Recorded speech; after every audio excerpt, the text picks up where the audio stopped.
Okay, picture this. You're on a plane, no internet. In your hand, a medicine packet in a language you can't read, and you have no idea how to take it. You point your phone camera at it and ask, "How do I take this?" And an answer shows up on screen, in your language, 3 times a day, 30 minutes after meals.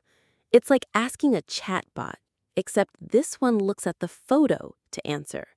And it never touches a server. It all happens on the phone.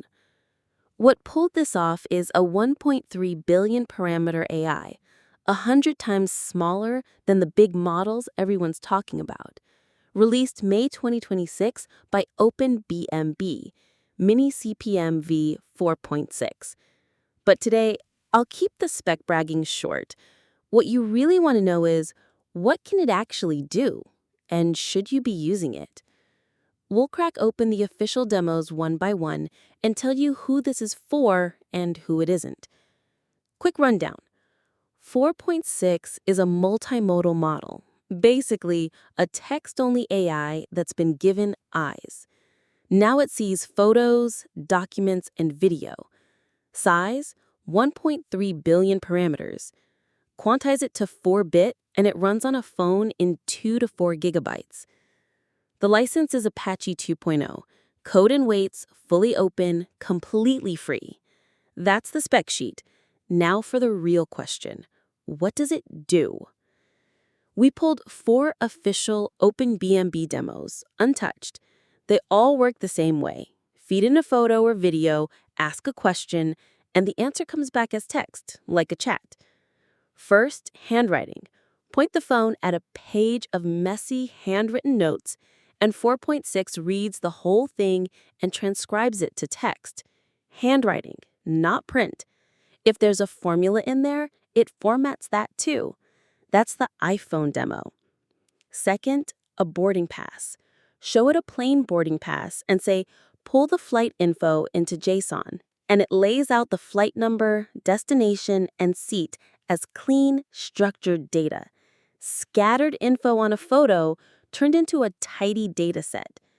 That's not scanning, that's understanding. The Harmony OS demo. Third, this one's fun. You know how a pencil in the glass of water looks bent?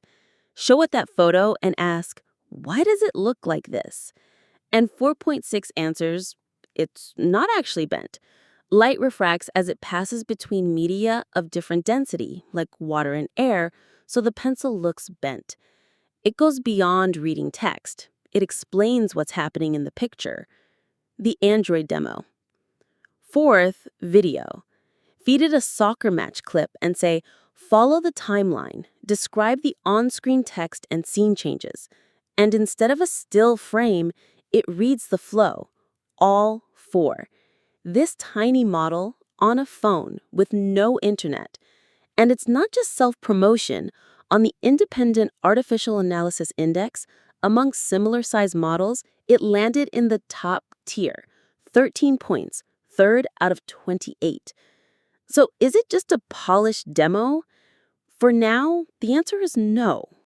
So who is this actually for? 1. Offline fieldwork. Factories, planes, remote sites with no internet, anywhere you can't reach the cloud, but need to process photos and documents. 2. Privacy-critical work. Medical records, IDs, internal documents, material that absolutely cannot leave. Processing finishes on the phone, so there's no path for a leak. 3.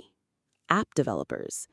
If you want on-device vision, but server costs are a burden, it's free and Apache 2.0, so you can drop it straight into a commercial app.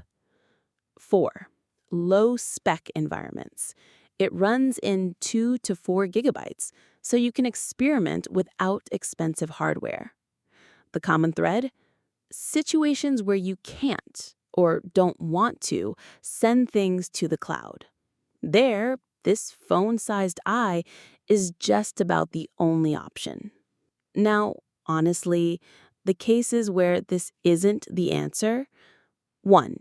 Complex reasoning. tasks that need deep, multi-step thinking from an image. That's too much for a 1.3 billion model. A big cloud model, GPT-4 class, is better. OpenBMB said it themselves. They're not competing with GPT-4. 2. When you need top accuracy.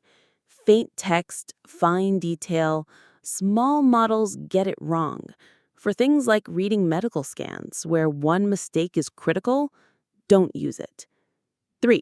Very long video, or broad world knowledge. Length and breadth of knowledge are the big model's turf. So 4.6 is not an all-around number one. Smart for its size. That's its exact place.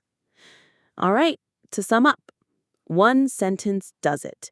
If you need to process documents, photos, and video on a phone with no internet without sending anything to the cloud, then use it right now.